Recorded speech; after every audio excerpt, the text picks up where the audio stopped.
नमस्कार।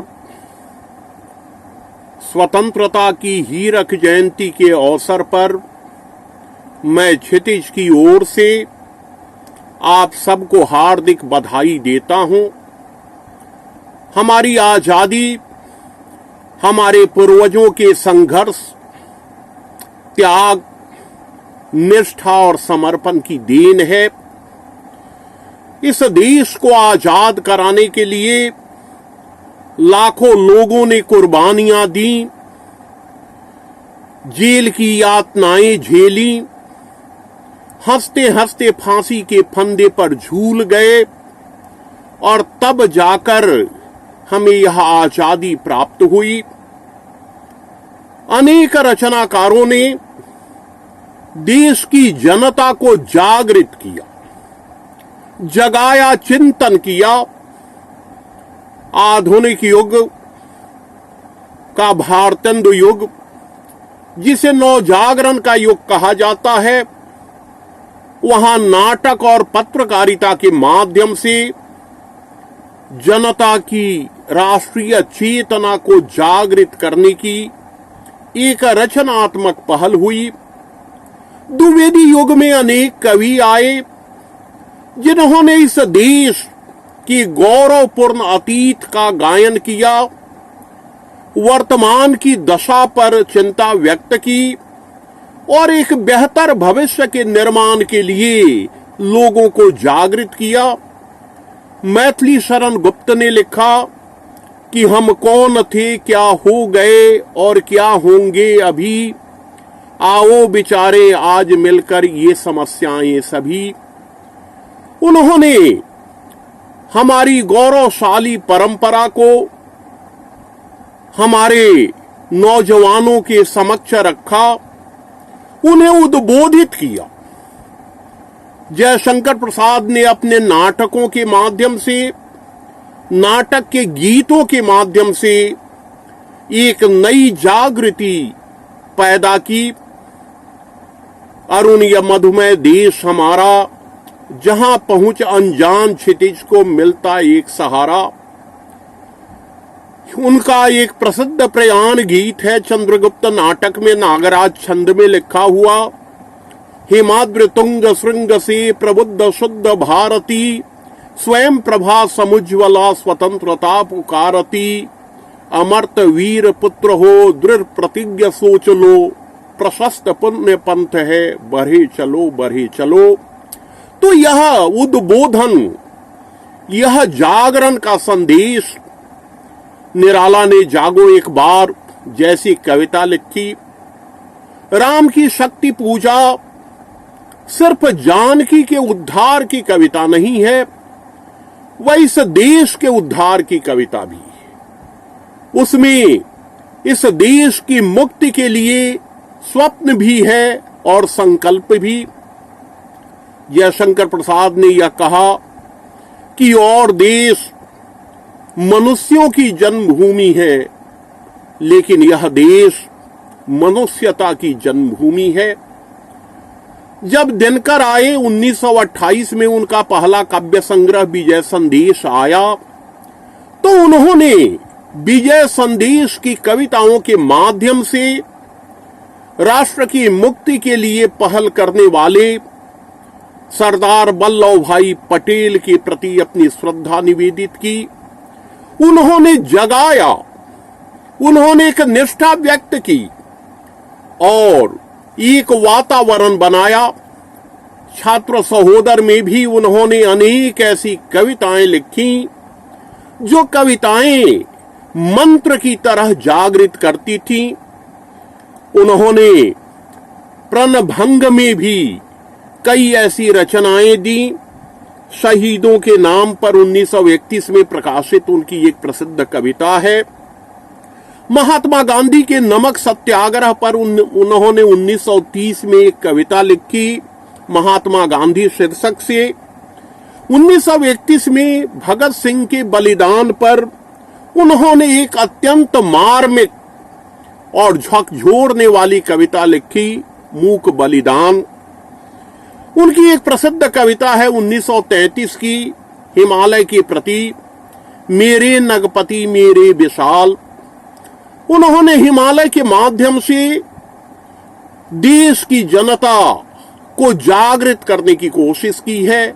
वह हिमालय जो हमारा प्रहरी है, जिसने हमारी रक्षा की है, जिसने हमारे सांस्कृतिक मूल्यों को संरक्षित रखा है, उस हिमालय को वे जगाने की कोशिश करते हैं।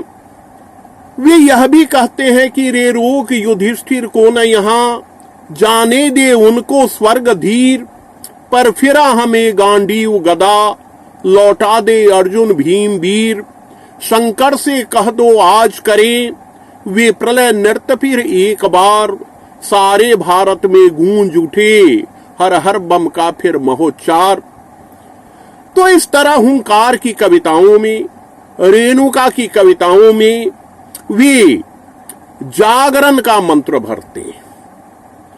गोपाल सिंह नेपाली जो उत्तर छायावाद के अत्यंत महत्वपूर्ण कवि हैं, और उन्होंने अपने पहले ही काव्य संग्रह उमंग में अनेक ऐसी कविताएं लिखी हैं जिनमें जागृति है, देश के महापुरुषों के प्रति श्रद्धा का भाव है।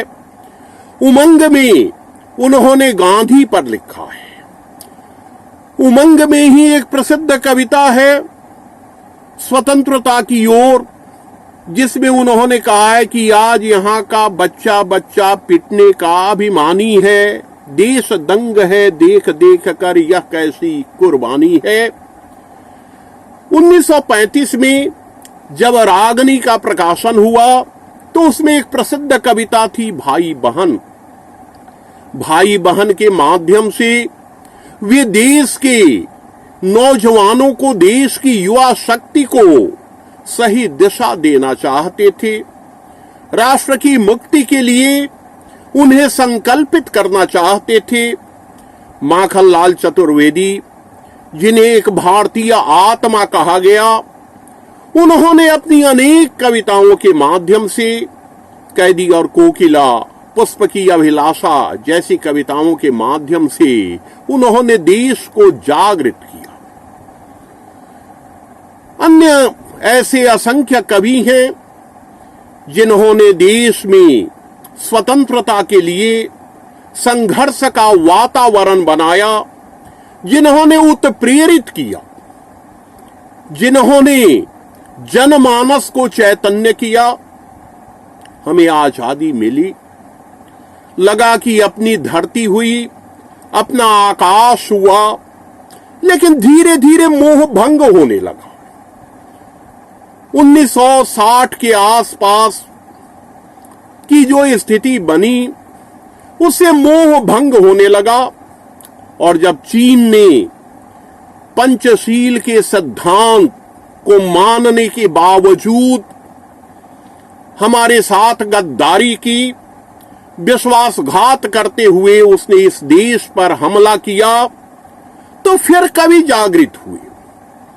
दिनकर ने परशुराम की प्रतीक्षा लिखी।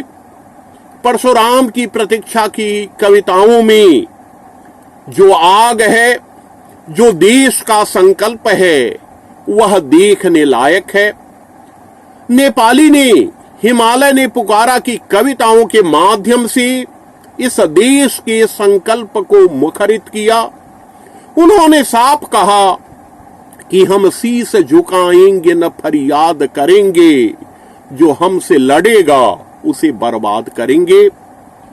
उसी समय हिंदी के जाने माने कथाकार शैलेश मटियानी, जो उन दिनों कविताएं भी लिख रहे थे, उन्होंने कहा कि अभय होकर बहे गंगा हमें विश्वास देना है, हिमालय को शहादत से धुला आकाश देना है, हमारी शांति प्रियता का नहीं है अर्थ कायरता, हमें अब खून से लिखकर नया इतिहास देना है।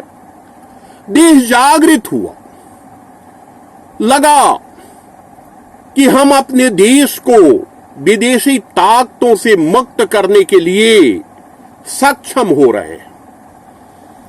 आजादी मिली, सपने हमने देखे, कुछ सपने पूरे हुए और कुछ चकनाचूर हो गए।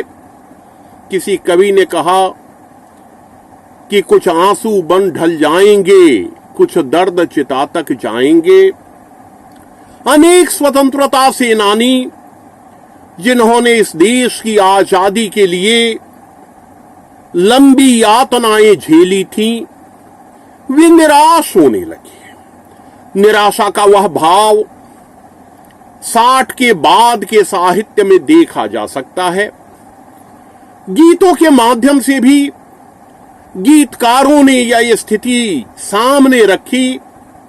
उन्होंने राजनेताओं को सावधान किया। उन्होंने कहा कि तुम कफन चुराकर बैठ गए जा महलों में, देखो गांधी की अर्थी नंगी जाती है, इस राम राज्य के सुघर रेशमी दामन में देखो सीता की लाज उघारी जाती है। भूख, गरीबी, अशिक्षा और भ्रष्टाचार से हमारा देश मुक्त नहीं हो सका।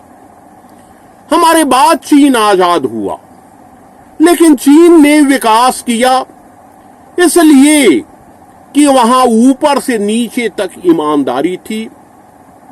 हमारे यहां विकास की योजनाएं बनती रहीं, ऊपर से उनके लिए संसाधन आते रहे, लेकिन बिचौलिए सब कुछ बीच में ही लोक लेते थे।